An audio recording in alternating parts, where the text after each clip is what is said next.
BR Ambedkar ಅವರ ಭಾವಚಿತ್ರಕ್ಕೆ ಪುಷ್ಪ ನಮನವನ್ನು ಸಲ್ಲಿಸಲಾಗುತ್ತಿದೆ.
Dutiyampi dhammam saranam gacchami. Dutiyampi sangham saranam gacchami. Tatiyampi buddham saranam gacchami.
ಕಾರ್ಯಕ್ರಮದ ಸಲಹೆಗಾರರಾದಂತಹ doctor Avinash Gaikwad sir ಅವರು ಕೂಡ ವೇದಿಕೆಯ ಮೇಲೆ ಬರಬೇಕಾಗಿ ವಿನಂತಿ ಸರ್.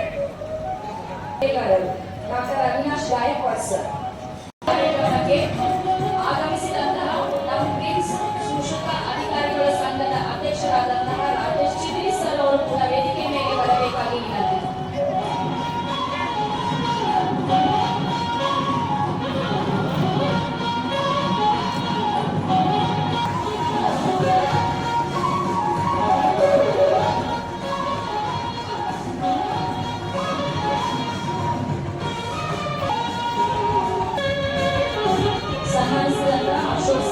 ಡಾಕ್ಟರ್ BR ಅಂಬೇಡ್ಕರ್ ಅವರು ಬರೆದಂತಹ ಸಂವಿಧಾನದ ಸಾರಾಂಶವನ್ನು ಅದರ ಪೀಠಿಕೆಯಲ್ಲಿಯೇ ಕಾಣಬಹುದು. ಅಂತಹ ಪೀಠಿಕೆಯನ್ನು ಪಠಿಸುವುದರ ಮೂಲಕ ಡಾಕ್ಟರ್ BR ಅಂಬೇಡ್ಕರ್ ಅವರಿಗೆ ಗೌರವ ನಮನವನ್ನು ಸಲ್ಲಿಸೋಣ. ಈ ಸಭೆಯಲ್ಲಿ ನೆರೆದ ಎಲ್ಲರೂ ಎದ್ದು ನಿಂತು ತಮ್ಮ ಪಾದರಕ್ಷೆಯನ್ನು ತೆಗೆದು ಬಲಗೈಯನ್ನು ಮುಂದೆ ಮಾಡಬೇಕಾಗಿ ವಿನಂತಿ. ಭಾರತದ ಜನತೆಯಾದ ನಾವು ಭಾರತವನ್ನು ಸಾರ್ವಭೌಮ ಸಮಾಜವಾದಿ ಧರ್ಮನಿರಪೇಕ್ಷ ಪ್ರಜಾಸತ್ತಾತ್ಮಕ ಗಣರಾಜ್ಯವಾಗಿ ರೂಪಿಸುವುದಕ್ಕಾಗಿ ಭಾರತದ ಎಲ್ಲಾ ಪ್ರಜೆಗಳಿಗೆ ಸಾಮಾಜಿಕ ಆರ್ಥಿಕ ಮತ್ತು ರಾಜಕೀಯ ನ್ಯಾಯವನ್ನು ವಿಚಾರ ಅಭಿವ್ಯಕ್ತಿ ನಂಬಿಕೆ ಧರ್ಮ ಮತ್ತು ಉಪಾಸನೆಯ ಸ್ವಾತಂತ್ರ್ಯವನ್ನು ಸ್ಥಾನ ಮತ್ತು ಅವಕಾಶಗಳ ಸಮಾನತೆಯನ್ನು ದೊರೆಯುವಂತೆ ಮಾಡುವುದಕ್ಕಾಗಿ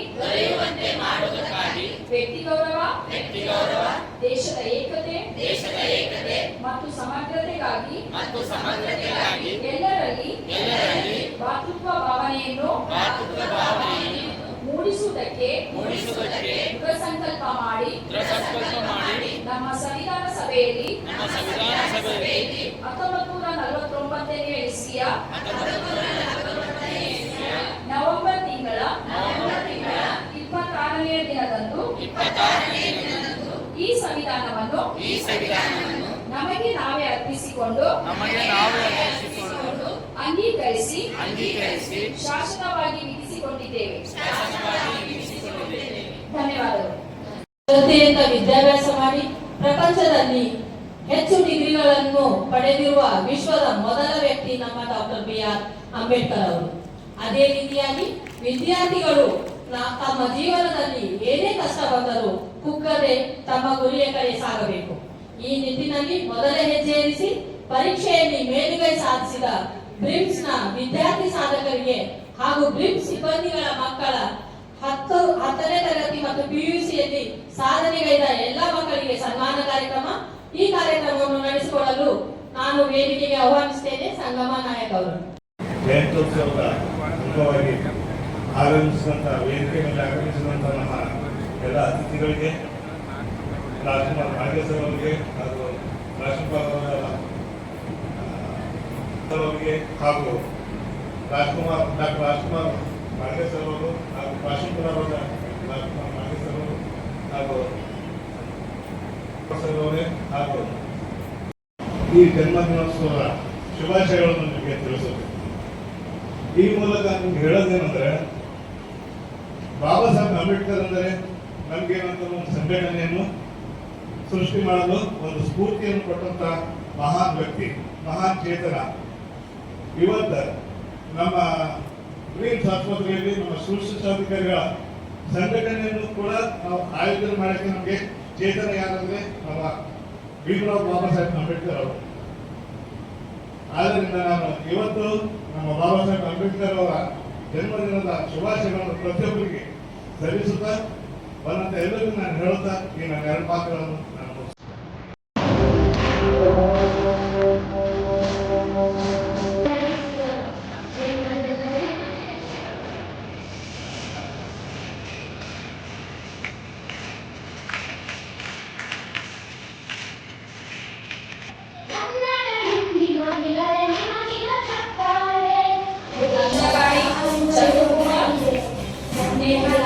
ಅಂತಿಮ ವರ್ಷದ ಈ ಶ್ರೇಯರಾಜ್ ಅವರಿಗೆ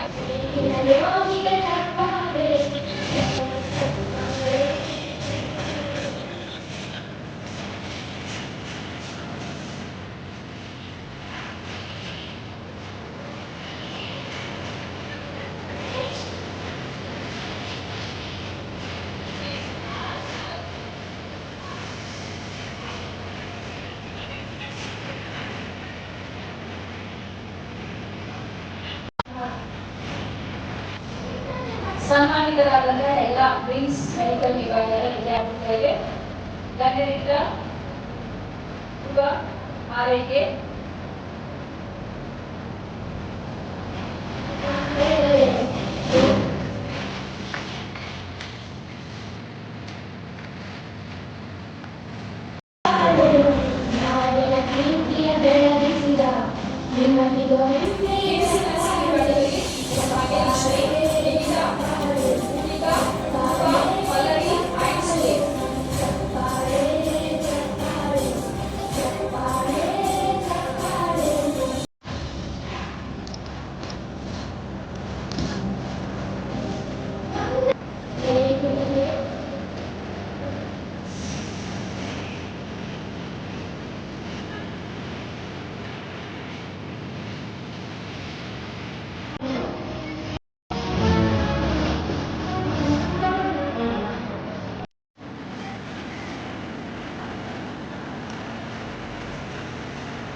ಕೇಳಿ ಕೇಳಿ ಸಾಕಾಗಿರ್ತದೆ. ಆಮೇಲೆ ವೇದಿಕೆ ಮೇಲೆ ಭಾಷಣ ಕೇಳಿ ಸಾಕಾಗಿರ್ತದೆ. ಬರೀ ಕೇಳೋದ್ರಿಂದ ಹೆಚ್ಚು ವಿದ್ಯಾರ್ಥಿಗಳಿಗೆ ಸ್ವಲ್ಪ ಕಷ್ಟ ಅನಿಸ್ತದೆ. ಆದರೂ ಕೂಡ ಮಹಾಪುರುಷರ ಜೀವನವನ್ನ ಅರ್ಥ ಮಾಡಿಕೊಂಡಾಗ ನಾವು ಜೀವನದಲ್ಲಿ ಯಾವ ರೀತಿಯಾಗಿ ಜೀವಿಸಬೇಕು ಅನ್ನೋದು ನಮಗೆ ಅರ್ಥ ಆಗ್ತದೆ. ಹಾಗಾಗಿ ಇವತ್ತಿನ ಈ ಒಂದು ಕಾರ್ಯಕ್ರಮದಲ್ಲಿ ಭಾಗವಹಿಸಿರ್ತಕ್ಕಂಥ ಎಲ್ಲ ಅತಿಥಿ ಗಣ್ಯರಿಗೆ ಮಂಗಳ ಹಾರೈಸುತ್ತಾ, ಸೊ ಭಗವಾನ್ ಬುದ್ಧರು ಏನ್ ಹೇಳ್ತಾರೆ ಅಂದ್ರೆ, ಯಾರು ರೋಗಿಯ ಸೇವೆಯನ್ನು ಮಾಡ್ತಾರೋ ಅವರು ಬುದ್ಧರ ಸೇವೆ ಮಾಡಿದಂತೆ ಅಂತ ಹೇಳಿ ಭಗವಾನ್ ಬುದ್ಧರು ಹೇಳಿದ್ದಾರೆ. ಸೊ ಹಾಗಾಗಿ ನಿಜವಾಗ್ಲೂ ಕೂಡ ಬುದ್ಧರ ಸೇವೆ ಮಾಡ್ತಕ್ಕಂಥವ್ರು ಯಾರಾದ್ರೂ ಇದ್ರೆ ಅದು ತಾವು ವೈದ್ಯರು ಮತ್ತು ವೈದ್ಯಕೀಯ ಶಿಕ್ಷಣವನ್ನು ಪಡಿತಕ್ಕಂಥ ಅವುಗಳು ಅಂತ ಹೇಳಿ ನಾನು ಹೇಳಕ್ಕೆ ಬಯಸ್ತೀನಿ. ಯಾಕಂದ್ರೆ ಪ್ರತಿಯೊಬ್ಬ ವ್ಯಕ್ತಿ ವೈದ್ಯರ ಹತ್ರ ಬರ್ಬೇಕಾಗುತ್ತೆ, ಹೌದಲ್ವಾ? ಈ ಪ್ರಪಂಚದಲ್ಲಿ ಯಾವ ವ್ಯಕ್ತಿಯೂ ಇಲ್ಲ ನಾನು ವೈದ್ಯರ ಹತ್ರ ಹೋಗಿಲ್ಲ ಎಂದು ಹೇಳುವಂತ ವ್ಯಕ್ತಿ ಈ ಪ್ರಪಂಚದಲ್ಲಿ ಯಾರು ಕೂಡ ಇಲ್ಲ. ಪ್ರತಿಯೊಂದು ವ್ಯಕ್ತಿ ವೈದ್ಯರ ಹತ್ರ ಹೋಗ್ತಾರೆ, ವೈದ್ಯರಿಂದ ಔಷಧಿಯನ್ನು ಪಡೆದು ಗುಣಮುಖರಾಗ್ತಾರೆ. ಸೊ ಹಾಗಾಗಿ ಭಗವಾನ್ ಬುದ್ಧರ ಒಂದೆರಡು ಮಾತುಗಳನ್ನು ಹೇಳಿ ನಾನು ನನ್ನ ಮಾತಿಗೆ ವಿರಾಮ ಕೊಡ್ತೇನೆ. ಸಿದ್ಧಾರ್ಥ ಗೌತಮ ಚಿಕ್ಕವರಿದ್ದಾಗ, ಒಂದು 7 ವರ್ಷ 8 ವರ್ಷದವರಿದ್ದಾಗ ಒಂದು ಮರದ ಕೆಳಗಡೆ ಕುಳಿತಿರ್ತಾರೆ. ಕುಳಿತಾಗ ಒಬ್ಬ ರೈತ ಒಂದು ಹೊಲವನ್ನ ಹೊಡಿತಾ ಇರ್ತಾನೆ, ನೇಗಿಲವನ್ನು ಹೊಡಿತಾ ಇರ್ತಾನೆ. ನೇಗಿಲು ಹೊಡೆಯುವಾಗ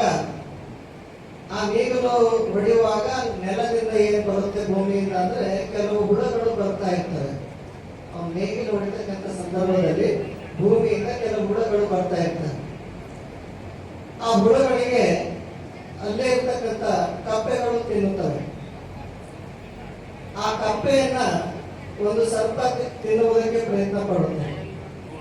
ಆ ಸರ್ಪವನ್ನ ಒಂದು ಹದ್ದು ಬಾಯಲ್ಲಿ ಬಿಡಿದುಕೊಂಡು ಹೋಗುತ್ತೆ.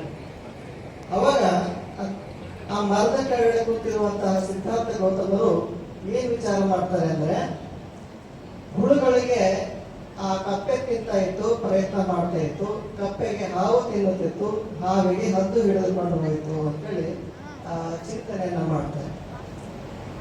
ಇಲ್ಲಿ ನಾವು ಏನ್ ಅರ್ಥ ಮಾಡ್ಕೊಳ್ಬೇಕು ಅಂದ್ರೆ, ಒಬ್ಬ ಬಲಿಷ್ಠವಾಗಿರ್ತಕ್ಕಂಥ ವ್ಯಕ್ತಿ ಒಬ್ಬ ದುರ್ಬಲನ ಮೇಲೆ ಅನ್ಯಾಯ ಮಾಡುತ್ತಾರೆ ಎನ್ನುವಂಥದ್ದನ್ನ ನೀವು ತಿಳಿದುಕೊಳ್ಬೇಕು. ಯಾವಾಗ ನೀವು ದುರ್ಬಲ ಆಗ್ತಿರೋ ಆವಾಗ ನಿಮ್ಮ ಮೇಲೆ ಇರ್ತಕ್ಕಂಥ ಮತ್ತೊಬ್ಬ ಶಕ್ತಿಶಾಲಿ ವ್ಯಕ್ತಿ ನಿಮ್ಮನ್ನ ನುಂಗುವುದಕ್ಕೆ, ನಿಮ್ಮ ಮೇಲೆ ಅನ್ಯಾಯವನ್ನ ಮಾಡಲಿಕ್ಕೆ ಪ್ರಯತ್ನ ಮಾಡ್ತಾನೆ. ಅದರ ಸಲುವಾಗಿ ನೀವೆಲ್ಲ ಏನಾಗಬೇಕು ಅಂದ್ರೆ ಶಕ್ತಿಶಾಲಿಗಳಾಗಬೇಕು.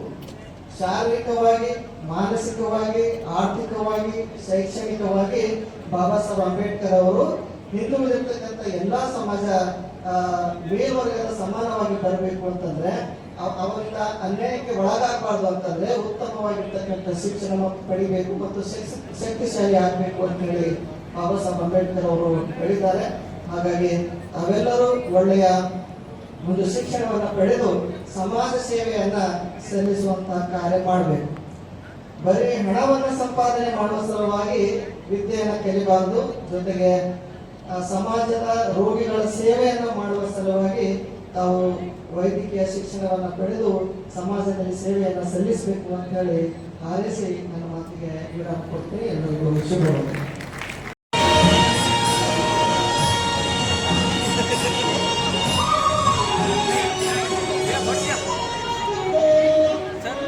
ಶ್ರೀಮತಿ ಕೆ.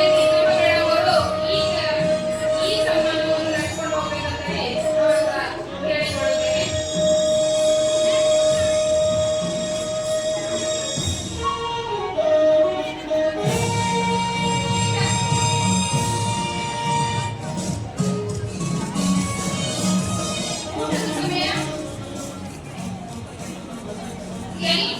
ತಮ್ಮಲ್ಲಿ ಕಳಕಳಿಯಿಂದ ಕೇಳಿಕೊಳ್ಳುತ್ತೇನೆ.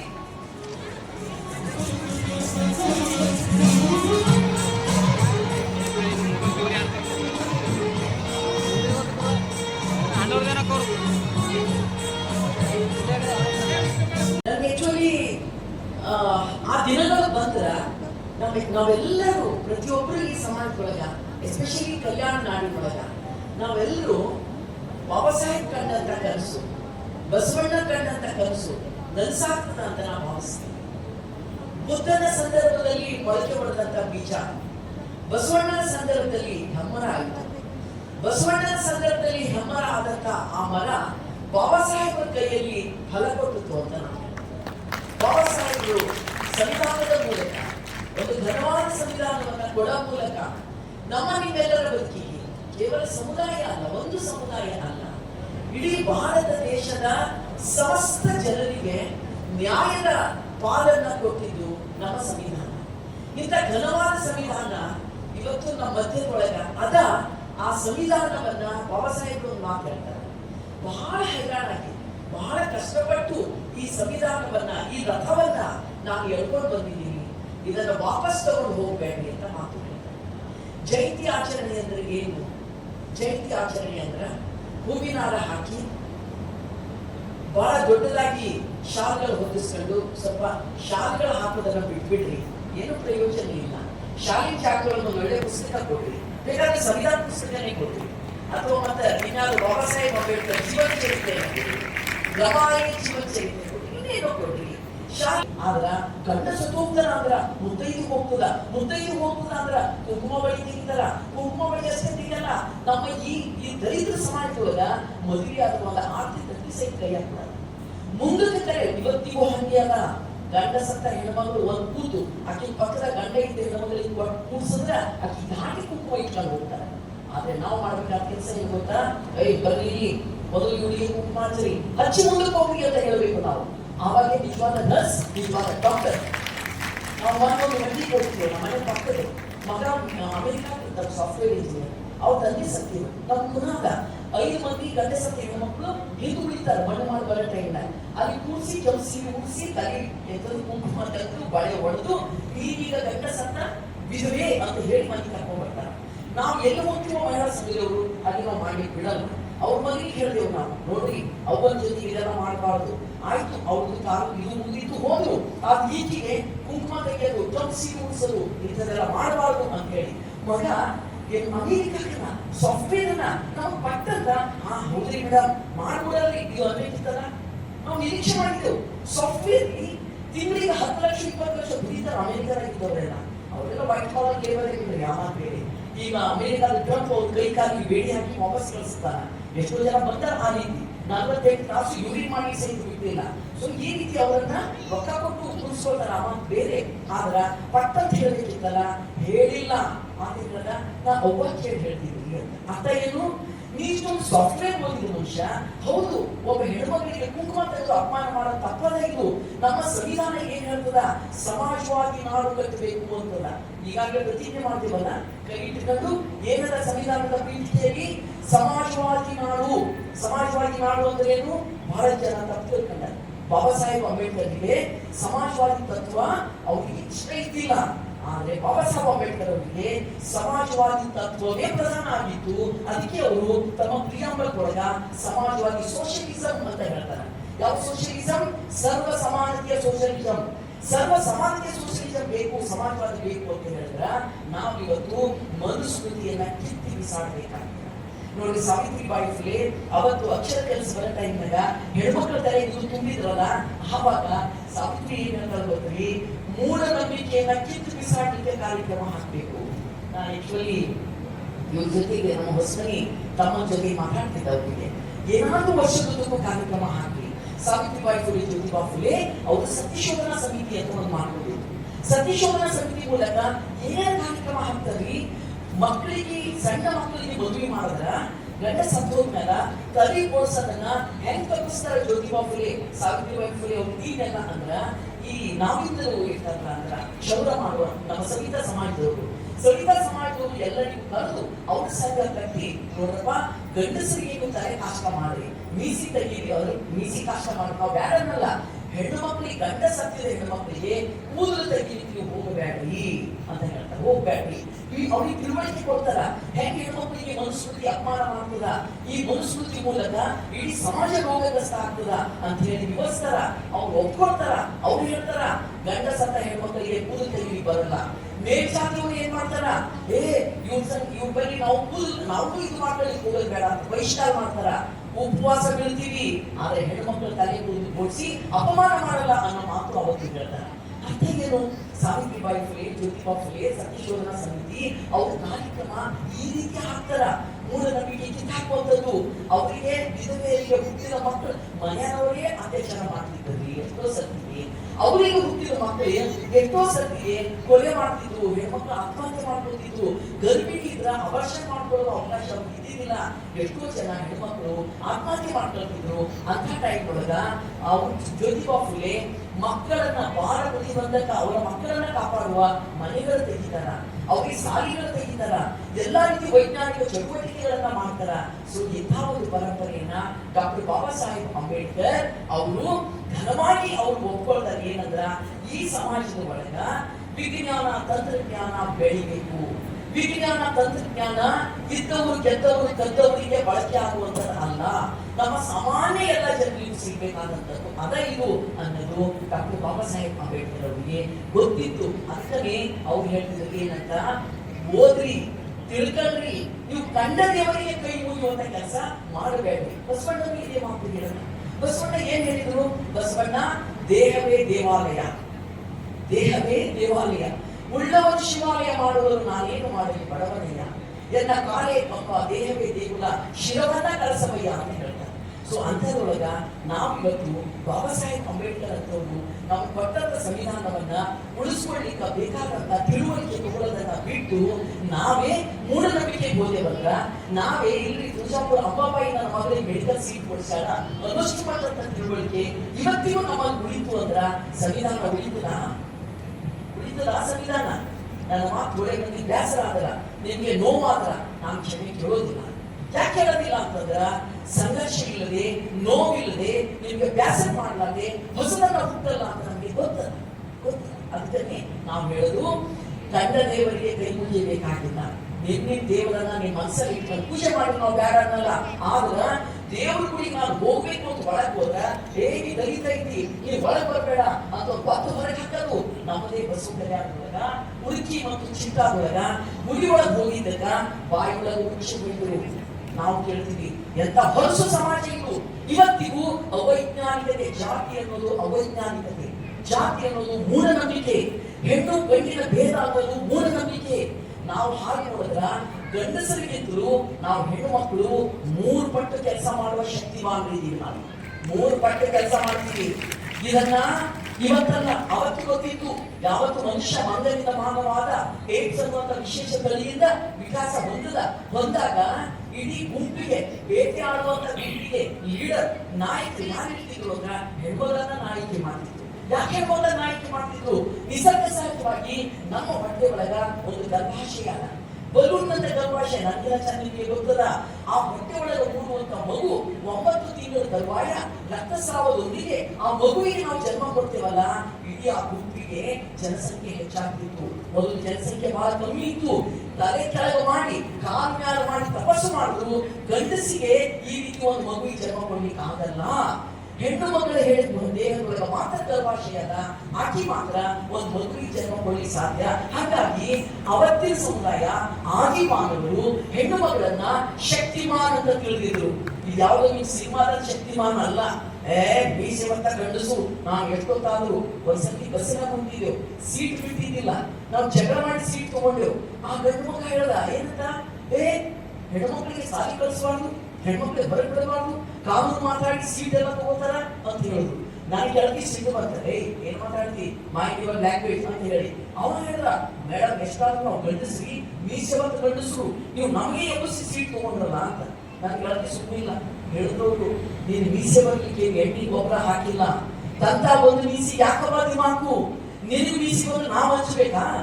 ನಿನಗೆ ಮೀಸಿ ಬಂದ್ರ ಹೆಣ್ಮಕ್ಳು ಬಯಸ್ಕೋಬೇಕಾ? ಯಾವ ಹೇಳಲಿ ಕೆಲಸ ಅಂತ ಅವ್ರು ಪ್ರಶ್ನೆ ಮಾಡಿದ್ರು. ಅಂದ್ರ ಆದಿ ಮಾನವರಿಗೆ ಬೇಕಾದಂತ ತಿಳುವಳಿಕೆ ನಮಗೀಗ ಇಲ್ಲ ಜನರಿಗೆ. ಈಗಲೂ ಹೆಣ್ಮಕ್ಳಿಗೆ ಏನ್ ತಿಳಿತಾರ? ಹೆಂಗ್ ಸಮಾಜದೊಳಗ ಅವೈಜ್ಞಾನಿಕ ಜಾತಿಯನ್ನ ಇವತ್ತಿನ್ನೂ ಮುಂಚೆಟ್ಟು ಮೈಲಿಗೆ ನನಗೊಂದು ಗೆಳತಿ ಇದ್ರು.